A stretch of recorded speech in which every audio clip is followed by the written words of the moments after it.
भास्करा। सबसे बड़ा प्रयास तो केवल गोविंद का कीर्तन है। प्रयास ये करो परमात्मा से कभी कुछ मांगना ना पड़े। मांगना तो किसी से भी कुछ नहीं चाहिए, मांगने से आत्मबल कमजोर हो जाता है। परमात्मा से प्रार्थना करो, मुझे देना पड़े लेना किसी से ना पड़े। मुझे किसी जीवन में कुछ नहीं चाहिए, मैं किसी से जीवन में कुछ मांगू नहीं। यदि मांगना ही पड़े तो दुनिया वालों से मत मांगो, गोविंद के आगे झोली फैला दो। शुक्रनामनः कृष्णापदारविन्दो स्मृतं तद्गुणनारीरो नातेयं पाशमृतश्च तद्रुदा स्वप्नेषु वसन्ति चीर्णस्कृता।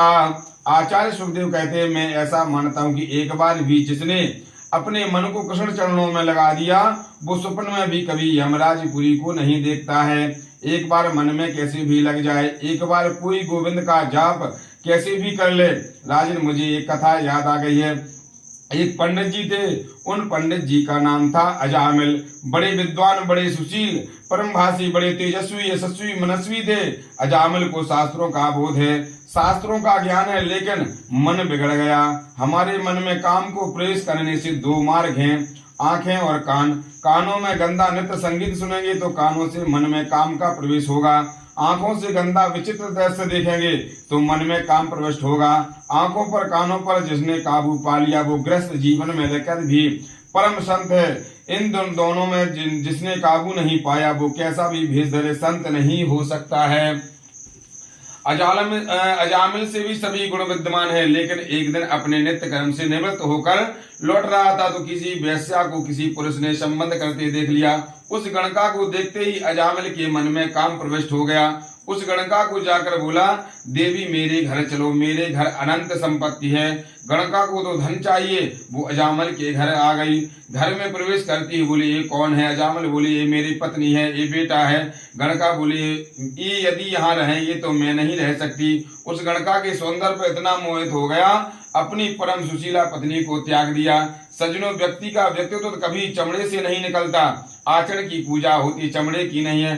परमात्मा कभी ये नहीं देखता आप गोरे हैं कि काले हैं, वो कभी ये नहीं देखता है कि आप धनाढ्य हैं गरीब हैं, वो तो आपके भाव को देखता है। जहां भी भाव शुद्ध देखता है वहां मेरा गोविंद चला जाता है।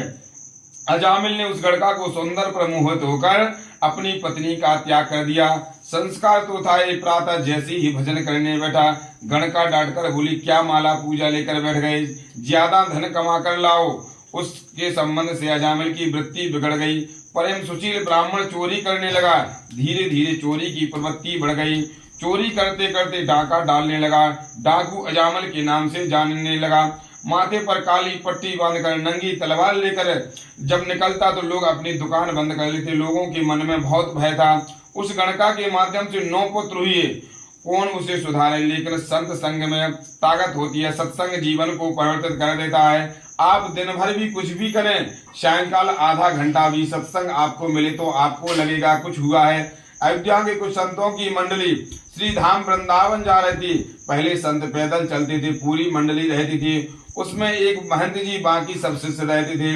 वे सब बैरागी संत थे। श्री धाम वृंदावन में जा रहे थे, वह गाते हुए श्री राम जय जय राम राघवेंद्र का मंगल कीर्तन करते हुए जा रहे हैं। मार्ग में अजामिल का गांव पड़ गया। संतों का चित्त बड़ा सरल होता है, ये महात्मा के लक्षण होते हैं, उनका मन सम होता है। अब अजामिल के गांव में पहुंचे। एक संत ने किसी व्यक्ति से जो मार्ग में मिल गया, उसने पूछा, भाई हम 25 संत हैं, वृंदावन जा रहे हैं, यहाँ किसी भक्त के घर में रात्रि में विश्राम करना चाहते हैं। इस बात को सुनकर उस व्यक्ति ने संतों की मजाक उड़ा दी और बोला, बड़े संत बने फिरते हैं, ऐसे भगत के घर भेजेंगे जो जीवन भर स्मरण रखेगा। उस व्यक्ति ने कहा, आप लोग सब अजामिल के घर जाइए, यहाँ से वो सबसे बड़ा भक्त है, आपको वहाँ भोजन दक्षिणा भी मिलेगी, भगवान ने चाहा तो आपकी पूजा भी हो जाएगी। संत तो सरल हृदय होते हैं, उसके उपहास को ना समझ सके, वो सब अजामिल के घर चले गए। उस समय अजामिल घर पर नहीं था, गणका ही थी। गणका ने अपने घर के द्वार पर संतों की मंडली को देखा। द्वार पर आकर बोली, बाबा कहिए क्या बात है?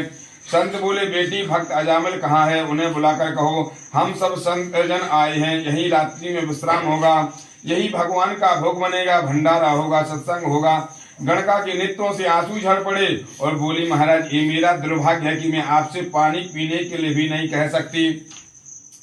मेरे पति को कोई भक्त नहीं है, वो बहुत बड़ा डाकू है, लुटेरा है। बचपन में मेरी माँ ने कहा था संतों से कभी झूठ नहीं बोलना। सत्य कहती हूँ, हमारे घर में मदिरा पान होता है, मेरे पति मांस भक्षण करते हैं। मैं तो आपको जल पीने की भी आग्रह नहीं कर सकती। महात्मा बोले कोई बात नहीं बेटी, हम जाते हैं। संत जाने को हुए तो गणका उनके चरणों में गिरकर रो पड़ी और बोली आप मेरे हाथ का भोजन नहीं कर सकते, लेकिन मैं आपको सूखी सामग्री दे दूं तो आप स्वयं बनाकर प्रसाद पा सकते हैं। सामने वृक्ष के नीचे आप विश्राम लीजिए, वहीं राम जी का भोग लगाकर प्रसाद पाइए। संत बोले हम गलत जगह चले आए, लेकिन महंत जी बोले गलत को सुधारना ही तो संत का काम है, गलत के यहाँ नहीं आएंगे तो इनको सुधारेगा कौन। संतों ने आसन वृक्ष के नीचे लगाए, दाल बाटी चूरमा का भोग लड्डू गोपाल जी को लगाकर प्रसाद पाने बैठे। महंत जी ने मुख में एक गिलास लिया था कि उनके नेत्रों में आंसू आ गए। संतों ने पूछा क्या हुआ, आपकी आंखों में आंसू कैसे आए। महंत जी ने अपने शिष्यों से कहा इसको सुधारूं कैसे, अजामिल को अन्न हमने खाया है, इसको सुधारना है, लेकिन कैसे। यदि इससे कहूँ रोज संध्या गायत्री पाठ करो, ये करने वाला नहीं है। इसको कोई भी धार्मिक काम करने को कहेंगे, ये नहीं करने वाला है, तो फिर इसके बिगड़े हुई आचरण कैसे संवार कैसे। बस इसी चिंता की महंत जी रात्रि भर बैठे सोच रहे थे। अजामिल डाका डाल करके धन को लूटकर प्रातः 4 बजे अपने घर लौटता था, लेकिन आज अजामिल मध्य रात्रि में ही माथे पर काली पट्टी बांधे, कंधे पर लूट का सामान का थैला लटकाए घर आ रहा है। वहां वृक्ष के नीचे संतों की मंडली को देखते ही आग बबूला हो गया। इनको किसने बुलाया है, मेरे घर में प्रवेश की अनुमति इनको किसने दे दी। गणका बाहर आई और बोली ऐसा क्यों बोलते हैं, ये तो संत हैं, अयोध्या से आए हैं, श्रीधाम वृंदावन जा रहे हैं, हमारे द्वार पर इन्होंने विश्राम लिया है तो क्या बिगड़ गया, हमारा प्रातः काल चले जाएंगे। अजामिल अपनी पत्नी से बहुत डरता था, बोला तुमने बुलाया है तो 2-4 दिन रख लो, मेरी कोई मनाही नहीं है। ऐसा भाव उसके मन में आया। अजामिल को देखकर महंत मुस्कुराए, सोचा थोड़ा अपमान ही तो कर देगा, सह लेंगे, दुर्वचन ही तो बोलेगा, सह लेंगे, लेकिन इसको संवारना तो है। महंत जी ने मुस्कुरा कर बोला बेटा अजामिल, हम 30 मूर्ति हैं, अयोध्या से आए हैं, वृंदावन जा रहे हैं, रात्रि का भोजन तुम्हारे यहाँ विश्राम किया है, तुम जानते नहीं है संत भोजन करते हैं तो भोजन के बाद उनको दक्षिणा दी जाती है, क्या हम दक्षिणा नहीं दोगे। अजामिल बोला अच्छा दक्षिणा भी वो हमसे। ओ महात्मा, मेरी सबसे बड़ी दक्षिणा यह है कि मैंने आपका सोटा लोटा छुड़ाया नहीं है, ये चिमटा तुम्बा यहाँ रख जाइए और पधारिए, भूतों से भूत पूत लेना चाहते हो। महात्मा जी को अजामिल की बात बुरी नहीं लगी, वो बोले बेटा हमें रुपए पैसे दक्षिणा नहीं चाहिए, आज तुमसे दक्षिणा लेंगे जरूर, लेकिन हमारी दक्षिणा एक है, वो कि तुम हमारी बात मानकर हमारा आदर कर दो। अजामिल बोला कहिए क्या बात है। संत ने कहा एक ही बात है, इस बार तुम्हारी पत्नी के गर्भ से जो बालक जन्म लेगा उसका नाम तुम नारायण रख देना और हमें कुछ नहीं चाहिए, यही हमारी दक्षिणा है। अजामिल बोला नारायण नाम रखना है तो कोई खास बात नहीं है, देखिए पहले प्राचीन समय में हमारे पूर्वज अपने बच्चों के नाम कितने अच्छे रखते थे, किसी का नाम रामचंद्र, कृष्ण चंद्र, दामोदर, मधुसूदन, गोपाल इत्यादि, क्योंकि वो जानते थे अंत समय में व्यक्ति के मुंह से भगवान का नाम नहीं निकलता है, लेकिन बेटा का भी नाम निकलेगा तो भी कल्याण होगा, इसलिए बच्चों के नाम भगवान के नाम पर रखते थे। अब आजकल फैशन में माता पिता बच्चों के नाम रखते हैं, चिंटू, रिंकू, बंटी, ये नाम रखते हैं। ऐसे नाम मरते समय व्यक्ति के मुंह से निकलेंगे तो उसका कल्याण कैसे होगा, यह मुक्ति कहाँ मिलेगी। इसलिए अजामिल ने कहा ठीक है, संतों की बात मानकर अपने 10वें पुत्र का नाम नारायण रख दिया। सुखदेव जी कहते हैं देखा राजन, मुक्ति का कैसा सुंदर उपाय बता गए हैं संत, ये पापी और तो कुछ नहीं कर सकता, नारायण पुत्र का नाम भी तो लेगा तो कुछ तो जपेगा। एक और बात कहूँ आपसे, घर में बड़ा पुत्र होता है तो पिताजी को बहुत प्यार होता है, सबसे छोटा वाला माता जी के बहुत प्यार होता है, बीच वाले बच्चे को तो भगवान होते हैं, ये बीच वाले पुत्र तो बाबा जी वे होते हैं, प्रभु की कृपा पर पात्र होते हैं, बीच वाले पुत्र का साथ परमात्मा वैसी कृपा होती है। आप किसी भी संत से पूछें आप अपने पिता के कौन से नंबर और संतान हैं, आपको उत्तर मिलेगा कि बीच का हूँ। अधिकतर संत आपको अपने माता पिता के बीच के ही संतान मिलेंगे, उन पर प्रभु की कृपा होती है, वो भक्त होते हैं। लेकिन अजामिल के पुत्र नारायण के साथ बाद इसको माता पिता दोनों का स्नेह प्राप्त है। अजामिल जहाँ भी जाता है नारायण को साथ लेकर जाता है। घर में आते ही बेटा नारायण बस एक ही नाम उसके मुंह पर रहता है। दिन में 10-20 बार तो नारायण का नाम निकल ही जाता है। भगवान कहते हैं भाव को भाव अनक आलसहूं, नाम जपत मंगल दिस दसहूं। परमात्मा के नाम को कैसा भी गाओ, भाव से, कुभाव से, क्रोध से भी, प्रेम से, रोष में भी, लेकिन नाम तो अपना प्रभाव दिखाएगा ही। अजामिल की मृत्यु का समय आया। यमराज ने अपने दूतों को अजामिल को लाने भेजा। पलंग पर पड़े थे अजामिल। यमराज के दूतों उसके गले में रस्सी बांधी। यमराज की दूतों को विकराल रूप देखकर अजामिल डर गया और अपनी सहायता के लिए चिल्लाने लगा, बचाओ बचाओ, लेकिन बचाए कौन? दूरे कीर्णासक्तम पुत्रम नारायणम्यम प्लावितनो सुरुचिर्णो युवाकुलेन्द्रियः। एक बड़ी समझने की बात है, मृत्यु के समय व्यक्ति जब तड़फड़ाता है, चिल्लाता है, हाय हाय डकराता है, तो समझ लो उसे यमदूत पकड़ कर ले जा रहे हैं। आंखें जिसकी खुली रह जाए, मुंह खुला रह जाए, एक पल भी प्राण निकल जाए, समझो ऊपर के लोगों को गया है।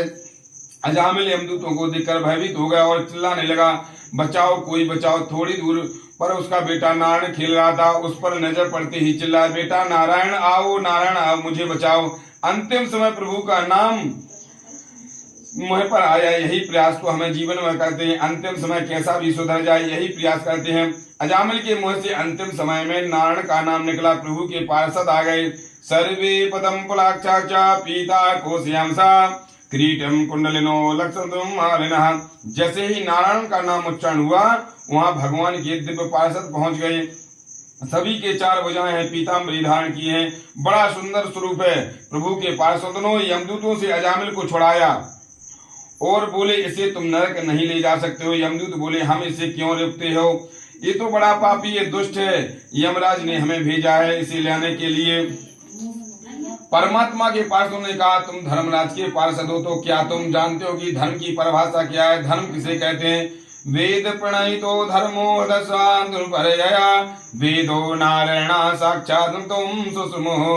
वेद जिसका प्रतिपादन किया है उस पर चलने का नाम धर्म है। वेद ने जिसके नाम लिया है उसका करना अधर्म है। वेद स्वयं नारायण का रूप है, ऐसा हमने सुना है। परमात्मा के पास उसने कहा, जब वेद स्वयं नारायण का रूप है और उसी नारायण का नाम अजामिल ने पुकारा है, तो उसका नरक में तुम कैसे ले जा सकते हो? यमदूत ने कहा, इसने भगवान का नाम को नहीं गाया, अपने पुत्र का नाम को गाया। बेटे का नाम को गाने वाला आप नरक में जाने से कैसे रोक सकते हैं? परमात्मा के पार्षदों ने कहा, और भगवान के नाम की महिमा भी तो गाया है। उनके नेत्र सजल हो गए। परमात्मा का नाम तो कैसे भी लो, चाहे संकेत में, हंसी मजाक में, लेकिन भगवान का नाम तो कल्याण करता है। प्रभु का नाम तो कैसे भी गाओ। गुरु नाम चा लघु नाम चा गुरु चा लघु न चा प्रियश्चित्तानि पापानि ज्ञानम तो महर्षि। छोटे से छोटा पाप, बड़े से पाप, भगवान का नाम के सामने कोई पाप रुक नहीं सकता। इससे स्पष्ट रूप से नारायण के नाम को गाया है। इसको नरक में ले जाने से कोई अधिकार नहीं है तुम्हें। अजामिल पलंग पर पड़े पड़े दोनों की बातें सुन रहा था। इधर नारायण के पार्षद, उधर यमदूत खड़े हैं। दोनों में आपस में चर्चा हो रही है, नाम की महिमा को सुन रहा है। प्रभु के पार्षदों ने कहा, बेटे के सिर पर हाथ रखकर गाया है, और चाहे नाती पोतों के सिर पर हाथ रखकर गाया, तो इसका नाम तो हमारे प्रभु का गाया है। तुम लोग यहाँ से लौट जाओ। यमदूत वहां से लौट कर चले गए। जैसे ही यमराज के सामने पहुंचे तो यमराज ने पूछा, तुम लोग खाली हाथ कैसे आ गए? अजामिल को क्यों नहीं लाए? यमदूत बोले, महाराज हमने तो सोचा कि दुनिया में मालिक आप ही हैं, लेकिन वहां तो अजामिल ने अपने बेटे नारायण का नाम को गाया। वहां 4 पार्षद 4 हाथ वाले पहुंच गए हैं। यमराज ने अपने पार्षदों को मुंह में नारायण का नाम सुना, तो उसे सुनकर उसके नेत्र सजल हो गए, गदगद हो गए। यमराज श्री कृष्ण के परम भक्त हैं। अपने पार्षद बोले, धीरे बोलो, धीरे, इस नाम को यह मत गाओ, यही तो मेरे प्रभु का नाम है। कभी कभी आंखें बंद कर भजन करने बैठता तो तुम सभी पार्षद मुझसे पूछते थे, दुनिया के मालिक तो आप हैं, आप किसको नाम जपते हैं? जिसका नाम जपता हूँ वो यही तो मेरे प्रभु का नाम है, वही मेरे नारायण का नाम है। तुम कितने बड़े भाग्यवान हो कि मेरे अकारण करुणालय प्रभु नारायण के पार्षदों को तुमने दर्शन किया है। नारायण के नाम पर जीवन यापन करने वाले हम 12 व्यक्ति हैं। स्वयंभूर्नादो शंभु कुमारः कपिलो मनु प्रहलादो जनको भीष्मो भद्रनो। नारायण के नाम पर आधार जीवन को चलाने वाले हम 12 भागवत हैं। स्वयंभू, शंभु, नारद जी, कपिल जी, सनत कुमार, स्वयंभू, मनु महाराज, प्रहलाद जी, जनक जी, भीष्म पितामह, बलि महाराज, सुखदेव जी, धर्मराज। भागवत धर्म का अनुशीलन करने वाले हम 12 व्यक्ति हैं, जिसकी कृपा से हम जी रहे हैं, जिसके आदेश से सारी सृष्टि के पालन में हम सहयोगी बनते हैं। उन परमात्मा के परम पार्षदों को तुमने दर्शन कर लिया है। यमदूत बोले, महाराज जी तो हम किस प्रकार पकड़ करके ला गए, सभी अपने पुत्रों को नाम जी कृष्ण जी रख देंगे। तो यमराज ने कहा, जीवाना व्यक्ति भक्तो चेतस्मृतम चाणवंदनाम कृष्णानो नमति अक्षरम एकादपि नाम। जिस व्यक्ति की जीभ पर एक भी बार कृष्ण नाम कीर्तन नहीं करती, दृष्टि एक बार भी कृष्ण के चरण को अनुसरण नहीं करती, जिसका मस्तक कभी कन्हैया के चरणों में नहीं झुकता, ऐसे पापी को पकड़कर नरक में ले जाना। जो भागवत नाम का कीर्तन करता है, कथा सुनता है, सत्कर्म करता है, उन्हें पकड़कर नहीं लाना।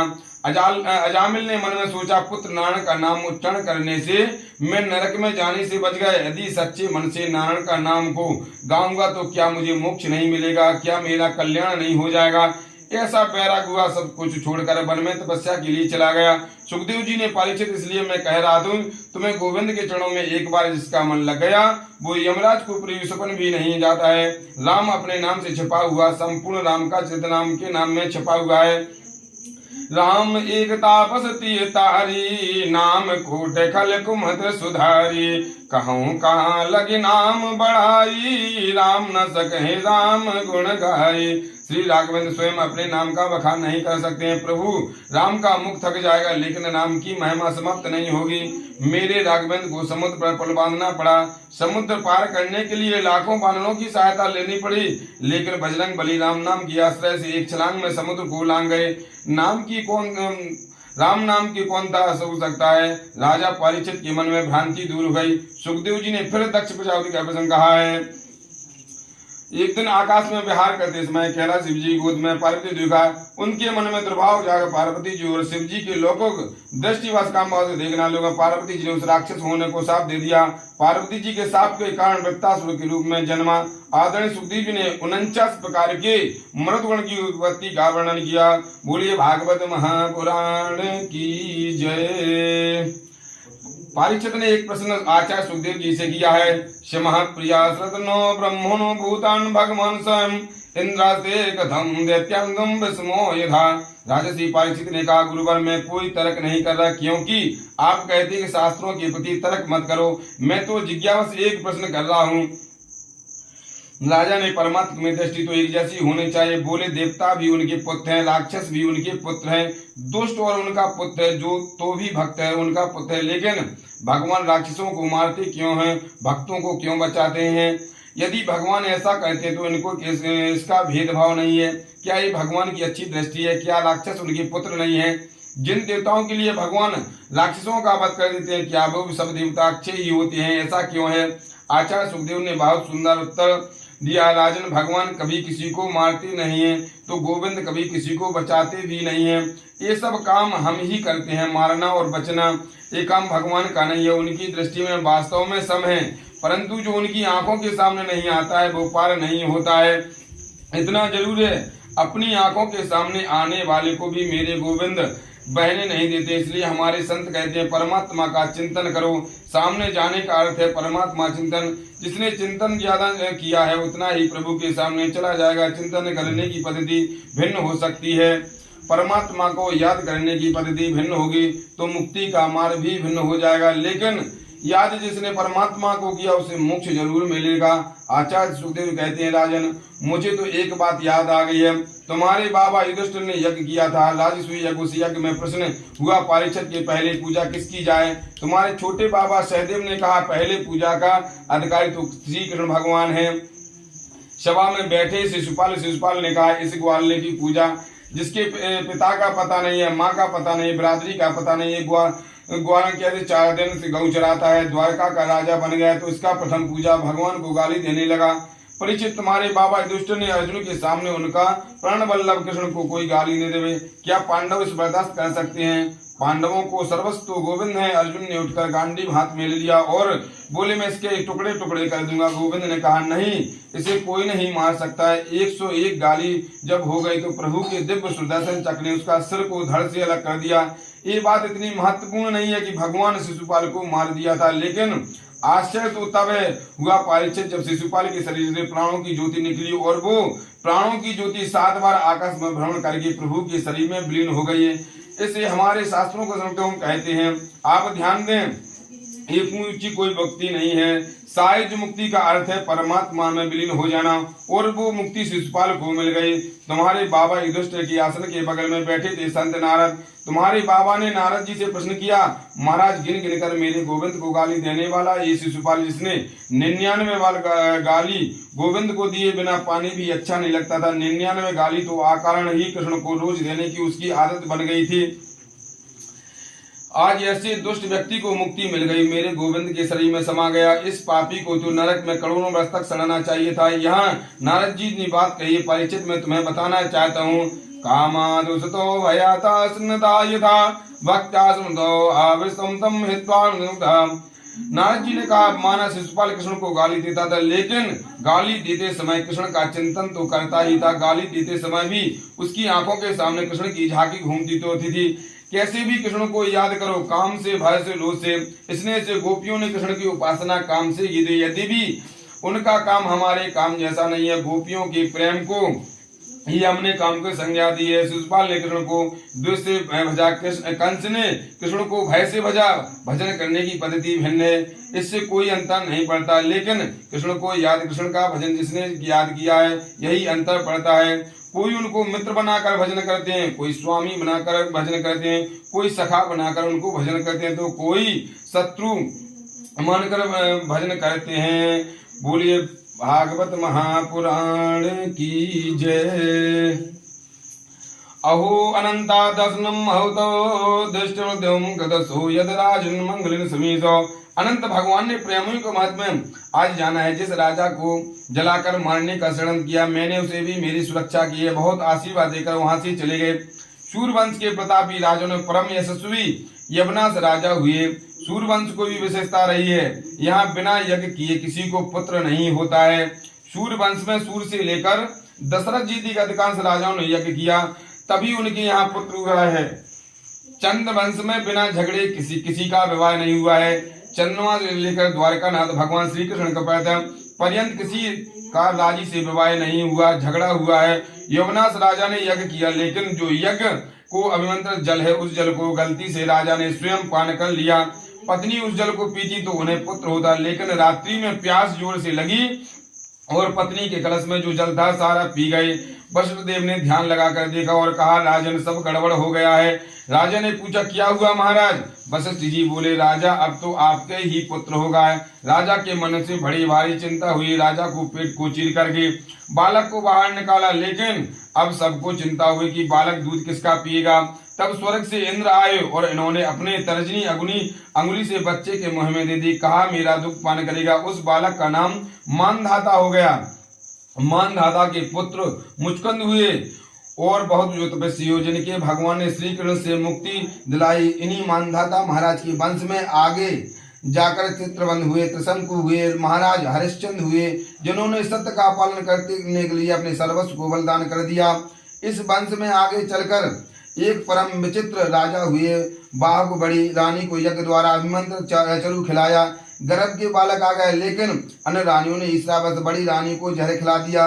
गर्भ के बालक के विनाश के लिए गुरुदेव वशिष्ठ ने अपनी मंत्र शक्ति से गर्भ में बालक को मरने नहीं दिया, बल्कि बालक ने जन्म लिया तो उसे जहर उसके सिर पर रख हुआ था। घर के शहद उत्पन्न होने से उसका नाम सगर पड़ गया। सगर की 2 पत्नियां थीं, एक सुमति और दूसरी केसनी। केसनी की असमंजस और सुमति के एक मास पिंड को जन्म दिया। क्रोध में आकर उसने उसके 60,000 टुकड़े कर दिए, किंतु मंत्र शक्ति से वे 60,000 टुकड़े सब बालक बन गए। सगर राजा ने अश्वमेघ यज्ञ किया। यज्ञ का घोड़ा इंद्र चुरा कर ले गया। इंद्र ने वो घोड़ा कपिल देव के आश्रम में बांध दिया और वहां से अंतर ध्यान हो गए। सगर के पुत्रों ने जमीन को इतना खोदा कि सागर बना दिया, जिसका नाम पहले समुद्र ही था, लेकिन सगर के पुत्रों से इसे खोदकर इतना चौड़ा बना दिया, इसके लिए इसका नाम सागर पड़ गया। कपिल मुनि के आश्रम में घोड़े को बंधा देखा, उन्हें भ्रम हो गया, उन्हें ही चोर समझकर मारने दौड़े। कपिल देव की आंखें खुलते ही सब जलकर भस्म हो गए। असमंजस के पुत्र अंशुमान ने तपस्या करके कपिल देव को प्रसन्न किया और तो महात्मा कपिल ने कहा, भगवान बामन के चरणों से प्रकटी जो गंगा है, यदि उस गंगा का जल इन्हें स्पर्श हो जाए तो इनकी मुक्ति हो जाएगी। अंशुमान ने ब्रह्मलोक से गंगा जी को उतार कर लाने के लिए बहुत तपस्या की, परंतु गंगा जी के दर्शन उन्हें नहीं हुआ।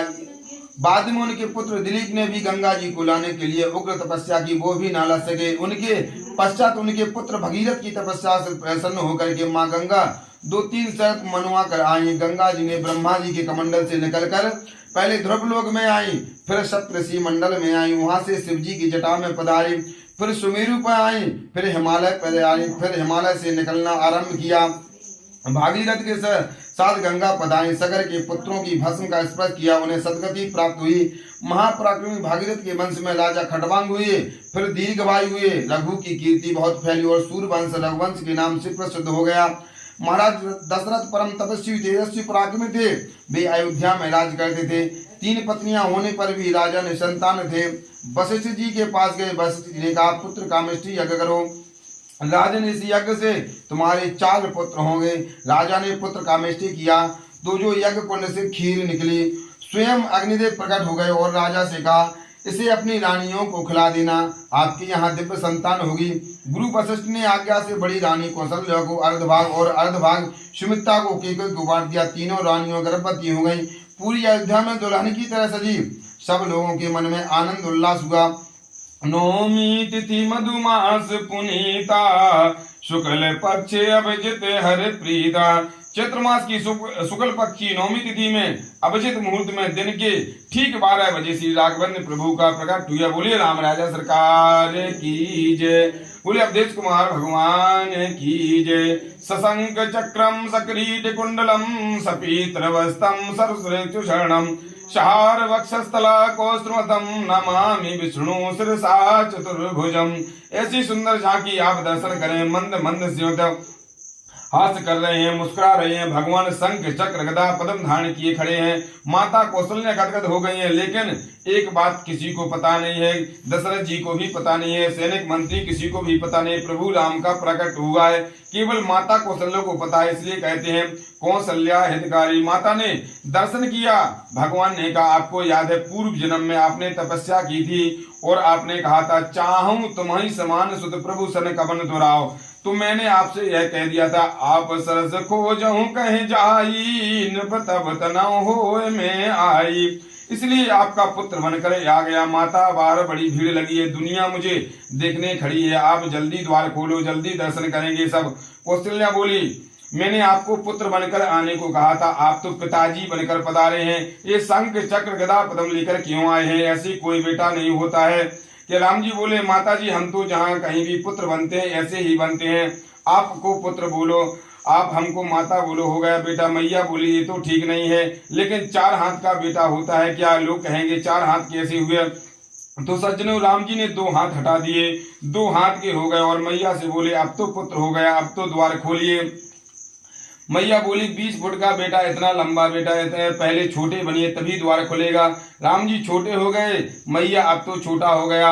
मैया ने कहा वस्त्र भी उतारो। राम जी ने कहा बहुत परेशान करती हैं आप, कभी कहती हैं 2 हाथ हटाओ, कभी कहती छोटे हो जाओ, कभी कहती नंगे हो जाओ। नंगे काय को हो गए? माता पुन बोली सो मत डोली, तजौ तात यह रूपा, की जेस सुलीला अत प्रियशीला, यह सुख परम अनूपा। सो राम जी नंगे हो गए, सब छोटे से हो गए, तो नंगे होने का क्या लगते हैं, हो गए। मैया ने पलना में सुला दिया, अब तो द्वार खोलो मैया, मुझे सब देखना चाहती है। मैया बोली रो तो सही। सुन बचन सुजाना रोदन ठाना, हुई बालक सुर भूपा, यह चरित जगावै हरि पद पावै, ते न परे भवकुबा। राम जी रोने लगे, रोदन करने लगे।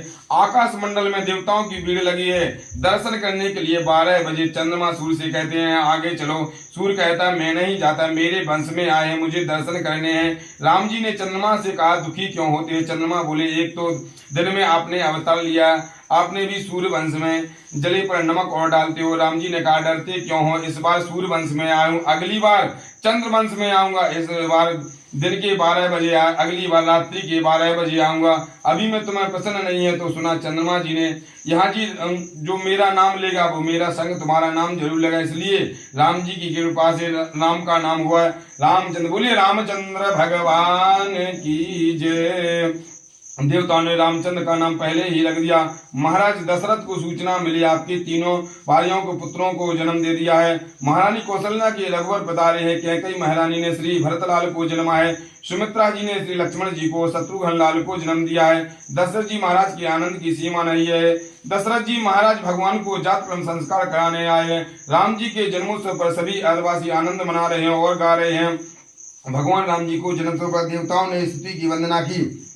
श्री रामचंद्र कृपाल भज मन हरण भव भय दारुणम नव कंज लोचन कंज मुख कर कंज पद कंजारुणम गंधर्व अगणित अमित छव नव नील नीरज सुंदरम पट पीत मानव तड़ित सुच सुनोमि जनक सुतावरम भज दीन बंधु दिनेश दानव दैत वंश निकंदनम रघुनंद आनंद कंद कौशल चंद दशरथ नंदनम सिर मुकुट कुंडल तिलक चारौदार अंग विभूषणम आजान भुज सर चाप धर संग्राम जित कर दूषणम इत बदित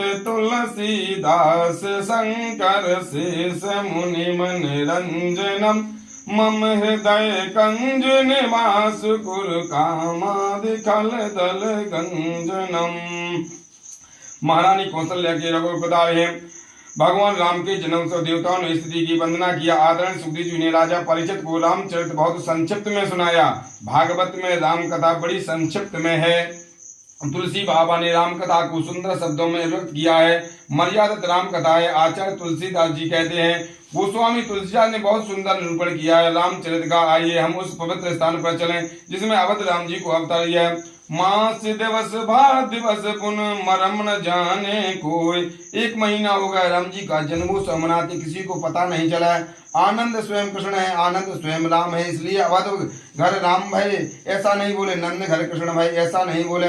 अवध घर आनंद भयो, नंद घर आनंद भयो, क्योंकि सत्यचित और आनंद तो केवल राम और कृष्ण हैं। आदरणीय वशिष्ठ के चरणों में महाराज दशरथ ने प्रणाम किया। गुरुदेव मेरे चारों पुत्रों को नामकरण करें। वशिष्ठ जी ने आनंद के साथ गदगद हो रहे हैं। वशिष्ठ के नेत्रों में प्रांशु झर पड़े हैं। कितना बड़ा भाग्यवान हूँ, अनामी को नाम करने का अवसर मुझे मिला है। जब अजन्मा का जन्म होता है तो अनामी को नाम क्यों नहीं। 108 प्रयोजन साथ लेकर के वशिष्ठ जी यज्ञ मंडप में बैठे हैं। भगवान प्रभु श्री नारायण का राम रूप में प्रकट हुआ, उनका नामकरण वशिष्ठ जी कर रहे हैं। लाखों नर नारी एकत्र हैं इस झांकी के दर्शन करने। सब तुलसीदास जी जो शब्दों में सुनिए। जो आनंद सिंधु सुख राशि सी करते लोक सुपासी सो सुख धाम राम अस नामा अकल लोक दायक विश्रामा विश्व भरण पोषण कर जोई ताकर नाम भरत असोई जाके सुमरन तेर पुनासा नाम शत्रुघ्न वेद प्रकाशा। महात्मा वशिष्ठ देव बड़ा सुंदर नामकरण कर रहे हैं। महात्मा दशरथ जी ने क्या नामकरण करूं। आपके पुत्रों को महारानी कौशल्या की गोद में जो बालक बैठा है आप जानते हैं वो कौन है। जो आनंद का सिंधु है, सुख का राशि है, जिसके आनंद की सिंधु एक बिंदु से भी विश्व प्रपंच पालित होता है। आराम और विश्राम का अनुभव होता है। इस आपके ज्येष्ठ पुत्र का नाम रखता हूँ श्री राम। योगियों के हृदय में जो रमण करते हैं तो उसे राम कहते हैं। ऐसा श्री राम को मंगलमय चरित्र है। राम तीन हुए हैं, एक है दशरथ नंदन कौशल्या किशोर श्री राम। जब क्षत्रिय लोग में अपनी मर्यादा भूल कर गलत रास्ते को अनुसरण करने लगे तो हाथ में फरसा लेकर जिन्होंने सही रास्ता दिखाया वो भगवान परशुराम। तीसरा नाम कन्हैया ने बड़े ही बलराम। एक राम भक्त के मार्ग को प्रशस्त करते हैं, दूसरे राम कर्म योगी हैं और तीसरे बलराम जी ज्ञान योगी हैं जो विश्व का भरण पोषण करने में शक्ति रखते हैं। उनका नाम श्री भरतलाल जी है।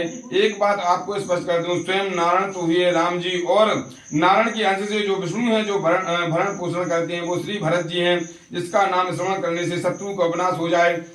वो भी शत्रुघ्न लाल शंकर जी के रूप में। शत्रुघ्न को हम साक्षात शिव का अवतार मानते हैं। लक्षण धाम सुराम प्रिय सकल जगत आधार, और गुरु वशिष्ठ तेरा कियो लक्ष्मण नाम उदार। जो लक्ष्मण जी का धाम है, राम का परम प्रिय, ऐसे आपके इस पुत्र का नाम लक्ष्मण है। लक्ष्मण एक संत से बड़ा सुंदर भाव कहा है कि एक महात्मा बोले, लक्ष्मण का सही अर्थ होता है जिनका लक्ष्य राम के चरण है, उसे हम लक्ष्मण कहते हैं। चारों भाइयों का नामकरण हो गया और हम चारों को प्रणाम करते हैं। चारों भैया बड़े हो रहे, आनंद की सीमा नहीं है।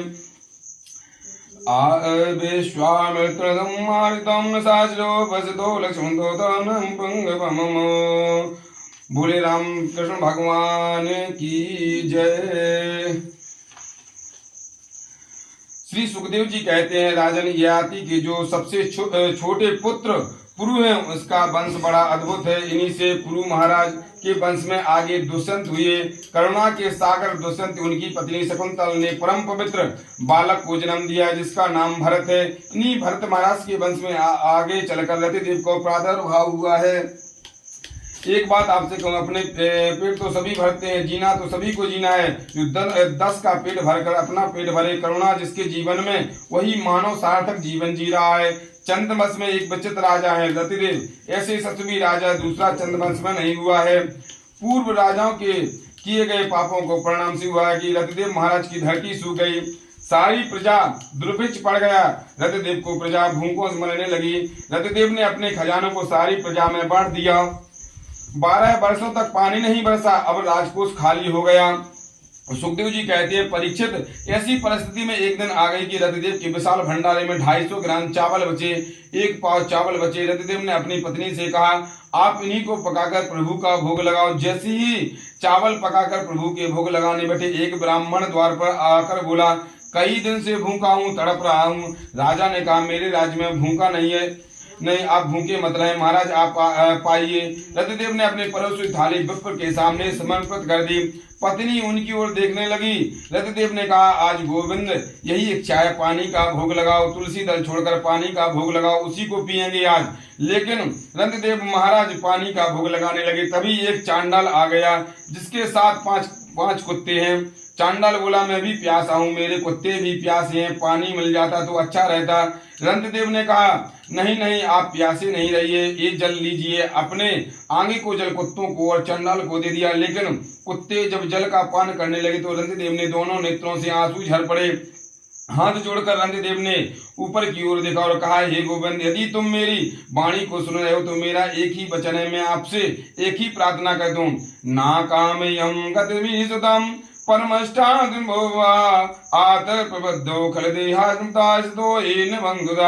रंतदेव ने कहा, हे गोविंद, मुझे स्वर्ग नहीं चाहिए, मेरे मन में बैकुंठ जाने की बिल्कुल आकांक्षा नहीं है, मेरे मन में सारी सृष्टि का राजा होने की आकांक्षा नहीं है, मैं मुक्ति भी नहीं चाहता, मैं तो केवल एक वर चाहता हूँ, संसार के जितने दुखी प्राणी हैं उनके हृदय में बैठकर उनका दुख का अनुभव करता रहूं।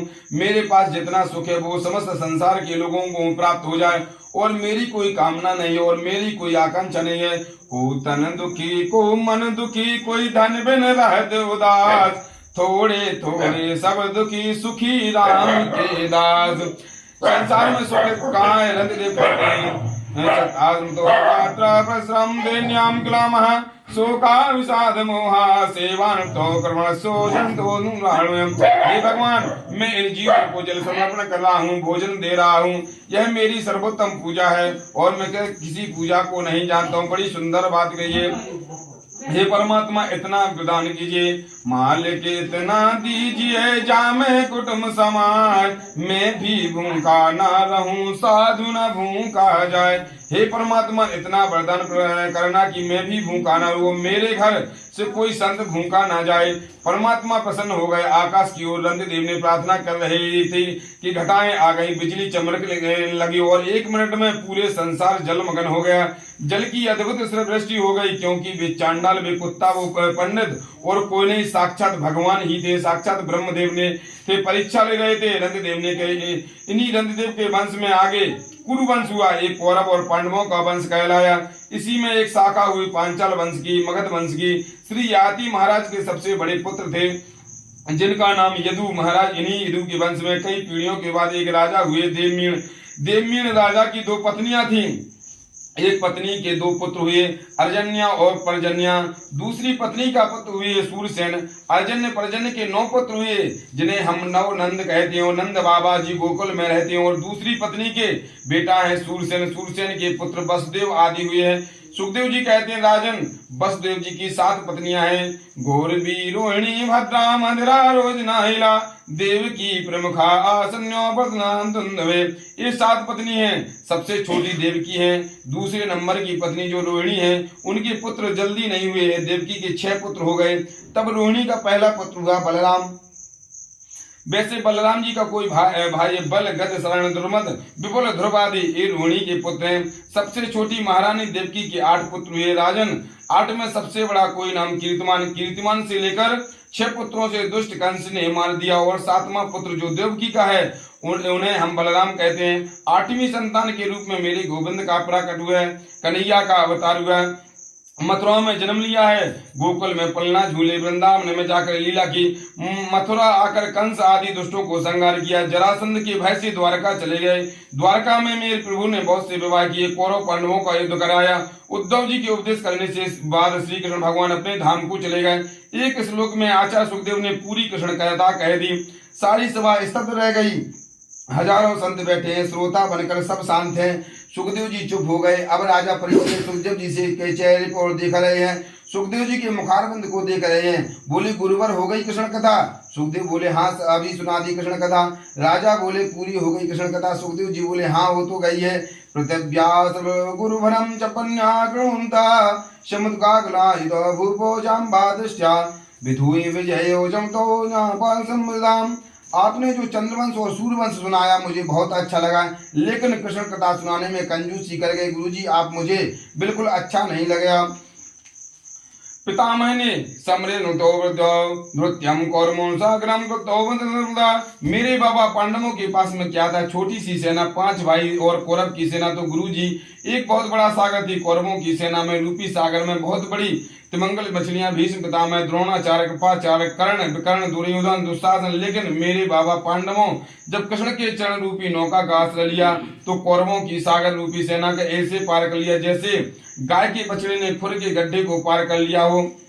जो प्रभु मेरे बाबाओं की रक्षा इनकी कथा में संक्षिप्त ऐसे सुनाऊं हो सकता है बाबा जी की बात जान दीजिए। मैं तो अपनी बात कहता हूँ। द्रोण्यामंतग्रम संतान बीजो गुरु पांडवानाम जुगो कुंजतो आदो चक्रोमदम शरणं गदा। महाराज द्रोणाचार्य के पुत्र अश्वत्थामा ने मुझे गर्भ में नष्ट कर दिया था। मेरी भी माँ उत्तरा रोती हुई जब कृष्ण की शरण में आई तो गोविंद ने मेरी माँ का गर्भ में प्रवेश करके मेरी प्राण की रक्षा की।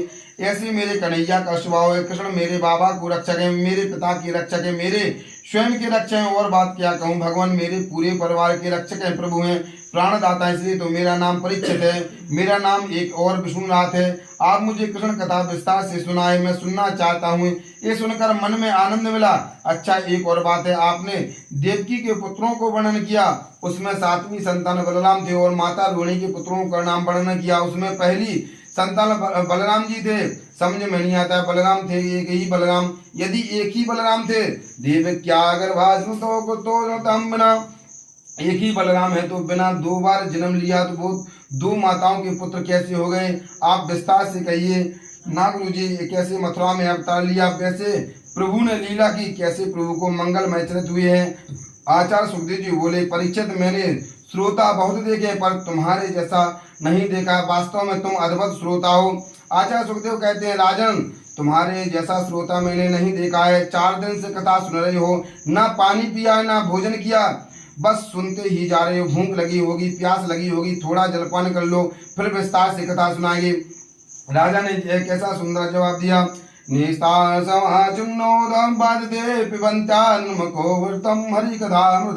महाराज मुझे भूख नहीं लगती, प्यास नहीं लगती है। आपके मुख रूपी चंद्रमा से गोविंद की अमृतमय कथा का पान कर रहा हूँ। ये भूख प्यास जीतना बहुत मुश्किल है। इसी गलती की वजह से मैंने ऋषि के गले में मरा हुआ सर्प डाल दिया था, लेकिन अब मुझे भूख नहीं लगती क्योंकि आपके मुख से कथा सुन रहा हूँ ना। राजसी परीक्षित ने कथा सुनी तो सज्जनों मेरी आपकी तरह थोड़ी सुनी तो 3 घंटे सवेरे सुन लियो, 3 घंटे शाम को सुन ली, 3 घंटे में कभी पाँव को ऐसे करते हैं, कभी मौका लगा तो पाँव फैला कर ही बैठ गए। ये कथा लगातार 7 दिन चली। परीक्षित ने आसन बदला नहीं, सुखदेव जी ने बदला। ऐसे दोनों को चलते इसलिए सुखदेव जी ने परीक्षित से कहते हैं राजम वासुदेव धाम एजताम नचकेरधे। राजन तुम्हारी नैष्ठिक बुद्धि वसुदेव की कथा है, कृष्ण कथा है, मुझसे मुझे आनंद है, इसलिए तुम्हें विस्तार से सुनाऊंगा। तुम राजा नहीं राजश्री हो, राजश्री नहीं हो राजसत्तम हो। इतना सुंदर विशेषण दिया सुखदेव जी ने। आदरण सुखदेव जी कहते हैं परीक्षित पृथ्वी पर जब पाप ज्यादा बढ़ जाते हैं, दुष्टों से बोलबाला हो जाता है, जब जब हो ये धर्म की हानि ओ बाढ़ असुर अधम अभिमानी, तब तब धर प्रभु विभद शरीरा हरहि कृपा निध सज्जन पीरा। ज्यादा पाप कर्म बढ़ता है तब तब प्रभु शरीरा राजन गाय का रूप धारण करके किया। पृथ्वी और देवताओं के पास जाकर बोली इसी प्रकार यदि पाप कर्म होते रहे तो मैं रसातल में चली जाऊंगी, मुझसे बर्दाश्त नहीं हो सकता है। ऐसे पृथ्वी के मन में भाव आया। देवताओं ने ब्रह्मा से प्रार्थना की आप कुछ करिए ना, बड़े बड़े पापी बढ़ रहे हैं। ब्रह्मा ने पृथ्वी से कहा कि देवी मैं भी अभी भगवान से बात कर लेता हूँ, तुम धैर्य रखो। वसुदेव गृहे साक्षात भगवान पुरुषा परा जनस्ते द्रवतो समृताम श्रद्धा। ब्रह्मा ने कहा मथुरा में वसुदेव नाम के राजा होंगे। वसुदेव जी के पत्नी देवकी के गर्भ में नारायण कृष्ण रूप है अवतरित होकर आएंगे। गोकुल में नंद जी को भारिया यशोदा, यशोदा जी के यहाँ परत और प्रभु का दिव्य चिन्मयी माया पुत्री के रूप में अवतार लेकर आएंगे। ये माता पृथ्वी आप सबके कष्ट निमित्त होंगी, मुझे ऐसा लगता है, लेकिन हमारा भी कोई कर्तव्य है। देवता बोले कोई हम लोग भगवान के घर में अवतार लेकर चले। मथुरा के बड़े यशस्वी राजा हैं जिसका नाम उग्रसेन है। ऐसा वर्णना था कि उग्रसेन के कोई पुत्र नहीं था। बड़ी भारी तपस्या की, पुत्र कामिष्ठ यज्ञ किया तो उग्रसेन की पत्नी गर्भवती हो गई। एक बार अपनी सहेलियों के साथ में वन में गई, वन में विहार करने। महाराज उग्रसेन की पत्नी को एक द्रुमल नाम के राक्षस ने देखा। द्रुमल नाम के राक्षस की छाया उस पर पड़ी, जिस बालक ने जन्म लिया उसी का नाम हम कंस कहते हैं। लेकिन ब्राह्मणों ने कहा राजन ये बालक आपके वंश को नष्ट करने वाला होगा, वंश को बर्बाद करने वाला होगा, इसलिए उग्रसेन जी ने उसे पताओं में लपेटकर यमुना जी में बहा दिया। परंतु वसुदेव के पिता सूरसेन यमुना में भजन कर रहे थे। सूरसेन जी ने उस बच्चे को गोद में लिया और घर ले आए। अपनी पत्नी से बोले अब तक केवल वसुदेव हमारा बेटा था, विधाता ने दूसरा और दे दिया। कंस वसुदेव जी के साथ सूरसेन जी के यहाँ पल रहे हैं। उग्रसेन जी कंस के बाद 4 पुत्र और हुए। इधर कंस को नारद जी के द्वारा सूचना मिली कि मैं उग्रसेन का बेटा हूँ। रात्रि में उठकर चला गया, कैलाश पर्वत पर तपस्या करने लगा। भगवान शिव को प्रसन्न कर वरदान प्राप्त किया।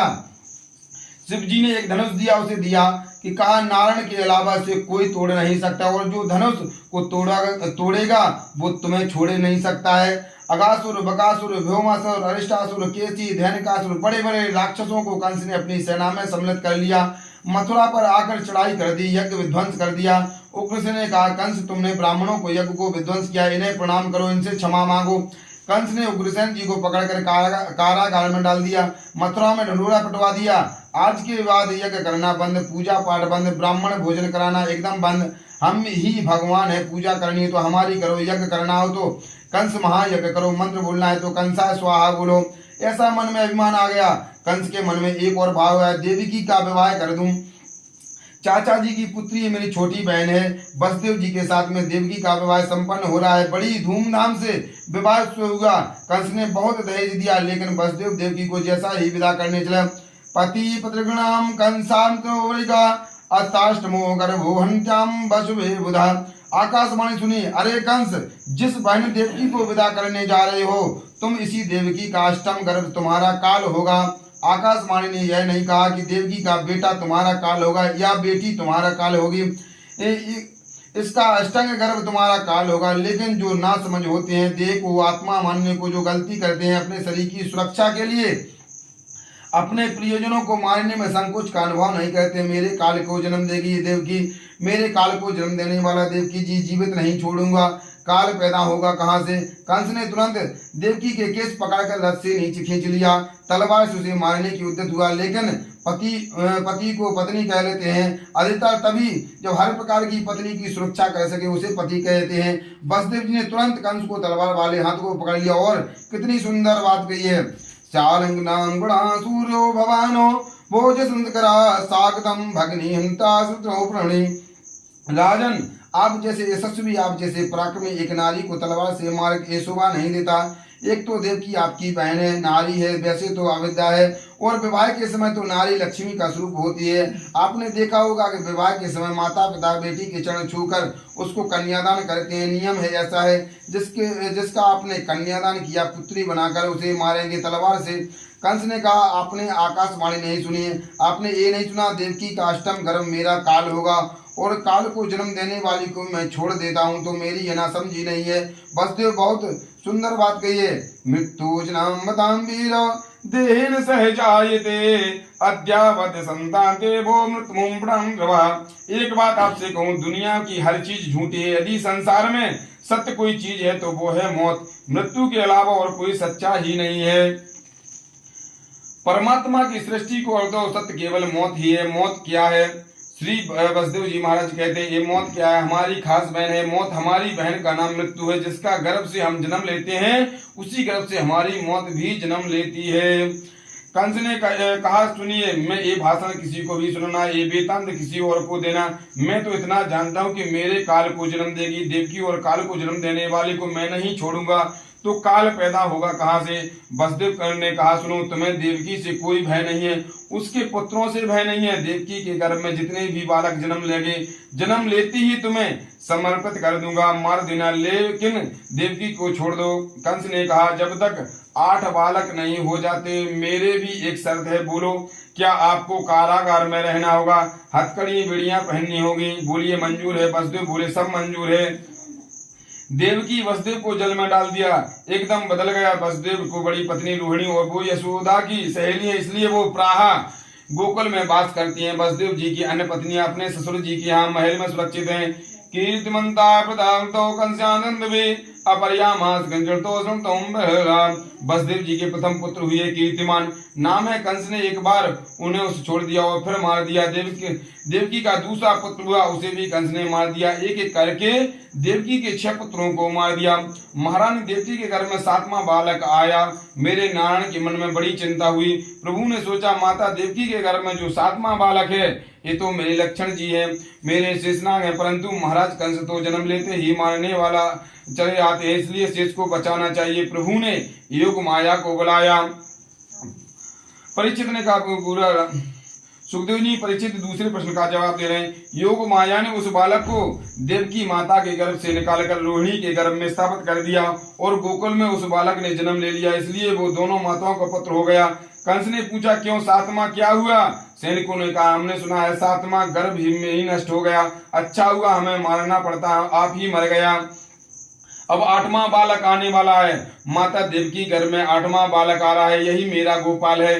देवताओं को जब यह पता चला कि भगवान अवतरित होने वाले हैं, सब देवताओं ने मेरे गोविंद को मंगल में स्तमन किया। असल में इस गर्भ की सारी दुनिया बुराई करती है। भगवान जब गर्भ में आती है तो गर्भ की भी स्तुति होती है, इसलिए इसका नाम गर्भ स्तुति। आइए हम श्री गोविंद प्रार्थना करें, लाला जल्दी प्रकट होकर कि हमें दर्शन देवें। सत्यव्रतम सत्यपरम तसत्यम तस्ततो योनि निहितम च सत्यो सत्यसो सत्यव्रतो सत्यनेतम सत्यम तुम शरणम प्रपन्ना। भगवान का प्रकट हो रहा है माता देवकी के गर्भ में। कुछ लोग हमसे प्रश्न करते हैं, कभी भगवान गर्भ में आते हैं क्या? गर्भ में आने से भगवान नहीं रहे तो भगवान किसका नाम है? देवताओं ने भगवान को मंगलमय स्तुति की, उनके बंधन में अपार आनंद, रसानंद की खुशी में देवताओं ने मंगलमय स्तवन किया। तुम्हारे गर्भ में जो बाल तो साक्षात भगवान भवान मामदा भूयो नाम भवदान। तुम्हारे गर्भ में जो बालक है भगवान की यदुवंशियों की रक्षा करेंगे, तुम्हारे कष्ट की निवृत्ति करेंगे। धीरे धीरे आ रहे भादों का महीना। नारद जी ने सोचा, मेरे भगवान तो आने वाले हैं, परम कंस को ऐसा डरा कर जाऊं कि जिसका जीना दुर्लभ हो जाए। नारद जी ने कंस के पास आए और बोले, राजन आपको मालूम 8वां होने वाला है। कंस ने कहा, जी महाराज, आकाशवाणी ने कहा था 8वां मेरा काल होगा। और सुनिए, यदि वो जन्म लेते ही भागने लगे तो उसे पहचानूंगा कैसे? आप तो त्रिकालदर्शी संत हैं, जरा बताइए 8वां जो जन्म लेगा वो कैसा होगा? मान लो भागने लगे तो पहचान तो लो। नारद जी बोले बताऊं वो कैसा होगा? वो काला काला होगा, मुरली वाला होगा, देखने में छोटा सा पर पेट में दाढ़ी वाला होगा, काला काला होगा, नाम भी उसका काला, शरीर भी उसका काला, केस भी उसके काले, सावधान रहना चाहिए। नारद जी समझाकर चले गए। अब कंस को रात भर नींद नहीं आवे, रात में यही सोचे काला काला होगा, मुरली वाला होगा, कोई भी काली चीज सामने आ जाए घबरा कर कहता हटाओ ये काला है, मेरे मार देगा। कोई काली चीज को देखकर डर जाए, इतना इसका चिंतन हो गया कृष्ण के प्रति। और तो क्या कहे महाराज, भोजन करने बैठा सो दाल में काला जीरा आ गया, जो हालत खराब हुई बेचारे की। 20,000 सैनिक बुलाए, 20,000 सैनिकों से कहा चारों ओर काला करके घेर लो। वो भागने नहीं पाए, जन्म लेते ही पूरी सुरक्षा रखना। सैनिक बोले क्यों घबराते हो आप, सारी सुरक्षा है, धीरे धीरे आ रहा है भादों का महीना, कृष्ण पक्ष अष्टमी तिथि, बुधवार रोहिणी नक्षत्र और रात के ठीक 12 बजे। योग माया ने ब्रह्मा जी से कहा, योग माया बोले पूरे ब्रजमंडल की कमान मेरे हाथ में दीजिए। योग माया ने ब्रज की कमान अपने हाथ में ले ली। कृष्ण पक्ष की अष्टमी तिथि को प्रभु ने सोचा माता यशोदा सौभाग्यवती इसलिए है, उनका दुग्ध पान करूंगा, देवकी पुण्यता इसलिए मैं उनके गर्भ में जन्म लूंगा। लेकिन माँ रोहिणी को क्या मिला, उसने कितना त्याग किया, इसलिए हम जन्म लेंगे उसी समय नक्षत्र रोहिणी नक्षत्र होगा। अष्टमी तिथि के रात्रि को ठीक 12 बजे माता देवकी को कारागृह में, आज मंदिर बन गए, कारागृह में प्रकाश हो रहा है। पूरे ब्रजमंडल में सन्नाटा छाया था, सब लोग गहरी नींद में सो रहे हैं और मेरे गोपाल प्रकट हो गए। बोले बाल कृष्ण भगवान की जय। लड्डू गोपाल को स्नान करा दूं? आ जाओ एक दिन।